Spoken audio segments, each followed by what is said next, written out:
Hello everybody, welcome back to the Farming Simulator 25 map guide. Today we're going to be taking a look at Tässi Farm. But before that, this video is brought to you by Jonathan and Semper Buffo. Thank you for being farm barons. So the Tässi Farm map can be found at the farmingsimulator.com website or the in-game downloadable content menu, and as of the 1.0 release, this map is available for all platforms. Now, Tässi Farms is a rather interesting map in the fact that it is both a forestry map and an agricultural map. In addition, this map has an additional crop in peat. And in order to get the most out of that additional crop, you will need to also download and install the Peat equipment pack by the same mod author. Now, the Peat equipment pack is 25 megabytes. So if you add that to the 282, you're looking at just over 300 megabytes for the map and the Peat equipment pack. But the Peat equipment pack is not listed as a required mod, so you can play this map without it. But the added crop in peat will be in effect useless without the Peat equipment pack. Let's go ahead and read some of the description. Welcome to Tässi Farm. Tässi Farm is a small farm located in the southern part of Estonia. Established in 1997, it has been in operation ever since. Below is a list of what includes on the map. Total of 7 forest areas with over 22,000 trees. Industrial area to sell every FS25 crop and product. A small cow farm that can be fully customized. 20 fields ranging from 0.9 to 15.3 hectares. Custom Estonian license plates. The new crop in peat. Peat can only be harvested on this map. It cannot be planted, and it can only be harvested with the Peat equipment pack. And then there's a little blurb down here. If folks wish to add peat to their map, they can do so. They need to credit Carl TG with the peat creation and things like that. So with that, let's kind of jump back here to the map itself and take a look at the PDA. Now, I've turned off grass because if you leave grass enabled, well, you'll see the PDA is kind of yellow and splotchy and really is a little bit difficult to see and read. So we're going to go ahead and turn grass off. Here is where our peat is growing in these long, narrow fields that are separated by little ditches. And that's going to be the entirety of Farmland ID 23. If you want to get into peat, you will need to buy this for $371,940. We start out, if we own the starting farm, by owning Farmland ID 25. That is $46,744 in any alternate game mode where you select to not own the farm. If you do select to not own the farm, don't worry. Your starting equipment is still here and the farm is still built out in its entirety, regardless of how you select the starting modes. We also have field 11 and field 15 owned at the start. We've got some pretty large buyable forest areas. For example, Farmland 26, 27, 31. We have a large purchasable area here, Farmland 30 and 22. Another forest area here in 27 and 24. We have all our standard crops available to us in Farm Sim 22 on this map, including peat. Take a look at our crop counter. We have our standard FS25 crop counter available to us. And looking at our animals, we do have a cow barn on the starting farm, but we do not own any animals. We do have contracts available on this map, including dead wood and wood transport contracts, as well as our rock removals. With respect to productions, we do not own nor have available to us any productions pre-placed. There's pretty much 3 sell points on this map, and the majority of your products are going to be sold at the storage bay. All of the sell points are in one centralized location. Your starting fleet is available in all modes, regardless if you own or do not own the starting farm. So we have the ABI 1600 liquid tanker, the Aprilia RX 125 motorbike, the Bednar Omega 00 6000 seeder. We have a Kloss Evian 450 harvester and Vario grain header. We have the Case IH Puma 260 tractor, the Dutzfar 8280 tractor. We have the FarmTech Super Cease 800 slurry tanker, the International 200 series pickup truck. We have the Krone Vendro 820 tedder. We have the Primor 15070M straw blower. We have the Big Body 750S trailer, Lizard MKS 8 water tanker, and do note that this will also take liquid fertilizer and herbicide.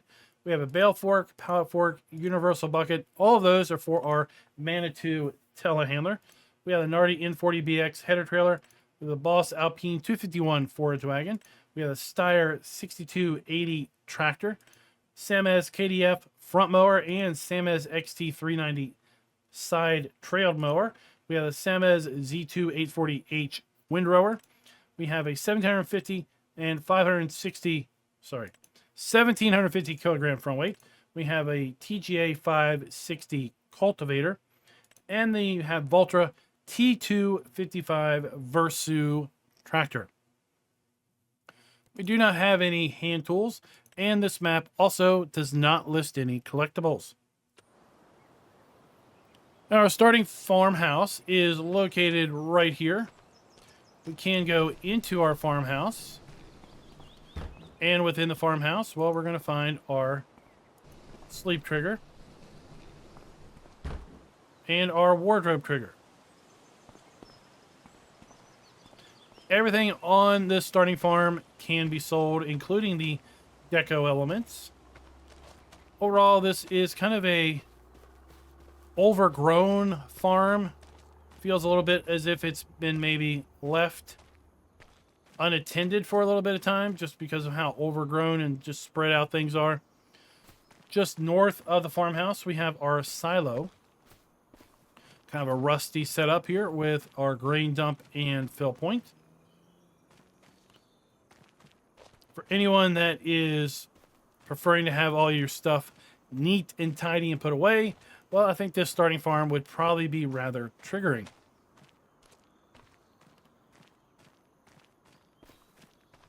So like I said, there's machinery literally everywhere. Debris, piles of logs, and other things literally everywhere as well.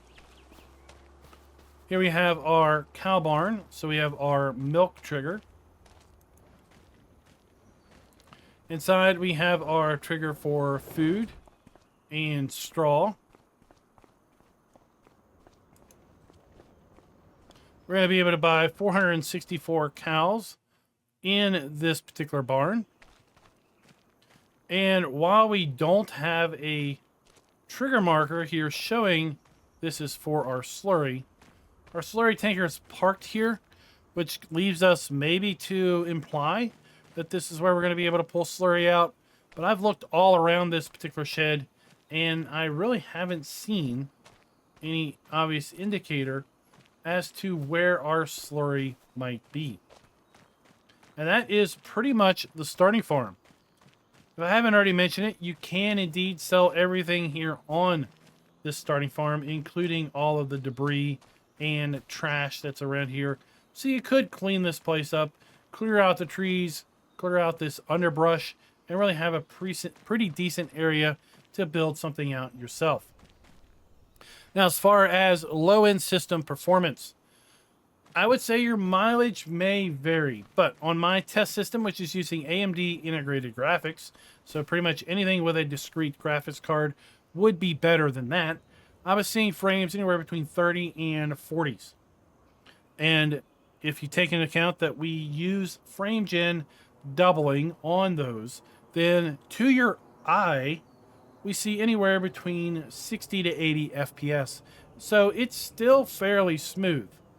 It's on the fringe of being fairly smooth, but it's still very smooth even on lower end systems. And using my medium custom setup, which I have a video for, I'll put a tick in the upper right corner. You should get pretty decent playback on this, even on Windows gaming handhelds. Now let's get a little bit of altitude here, and we'll pull up the PDA. Right now we are looking kind of northwest.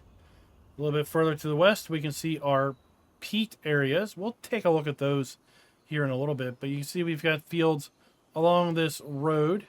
Then we've got a forest. We've got some more agriculture off over there, and then we've got another forest. And then to the south, we predominantly have agriculture. We've got some pretty big cleared land. This land right here we own, so we could go and create more field here as well. Then we have more forest, more fields, and, well, way off there in the distance to the south of this map, that's where all of our sell points are. All the other hotspots that you see here on the map, those are AI farmers. Those basically are NPCs. Now you can see we do have areas where we have utility poles encroaching in our fields. These utility poles do have collisions, so you will have to avoid these or have your AI kind of drive around those. So that is something to note on these fields that have utility lines through them.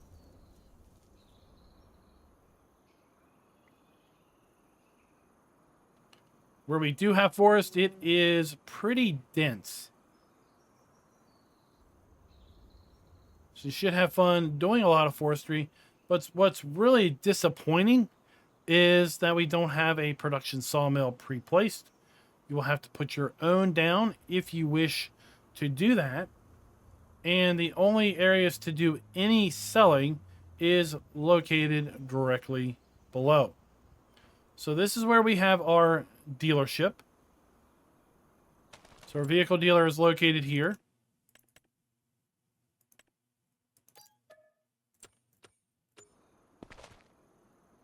And then around the back, we have our animal dealer. This is our predominant sell point. This is our storage bay. This is where we're going to sell pretty much everything. We have fuel point. We have our dealer maintenance trigger. And then we have our sell point for our logs. And that's where everything is. So you can see where our vehicles are going to spawn. A pretty decent area for that as well.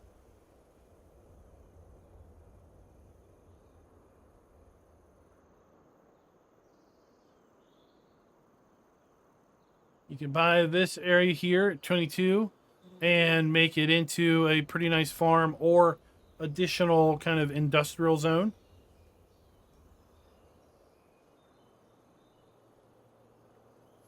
And then here we have the peat fields, or the peat area. So peat is going to grow naturally here between these ditches, and then you're going to be able to use the peat equipment pack to come over here and collect it. Now there's no really outward signs that we have anything growing here in August. And if we come back to our growth calendar, you're going to see peat is listed here. August through November is harvest season. So it may take a full year of gameplay before you're able to reap your first peat harvest. So that may be important to understand, that you don't necessarily need to invest right up front with the peat equipment and with Farmland ID 23, because I think it's going to take a full year before your peat fully grows to a point where it's harvestable, because I don't see it going from dirt to fully ready to harvest between August and November. But beyond that, I think there's plenty of agriculture here. There's plenty of forestry to keep one busy during that initial year. Here we have Walter's farm, because we have Walter just kind of hanging out here. And you could buy this and build his farmland out there as well. But overall, it's going to be kind of a mix of a agriculture and forestry map. Now, I'd love to know your all's thoughts down in the comments below with respect to Tässi Farm. What do you think of it? What do you think of the inclusion of peat? What do you think of the fact that while the peat equipment pack is required for peat, it is not a required mod forcing you to download and install it even if you are going to be playing on this map and you just may choose not to implement or make use of the added peat crop. And until next time, happy farming.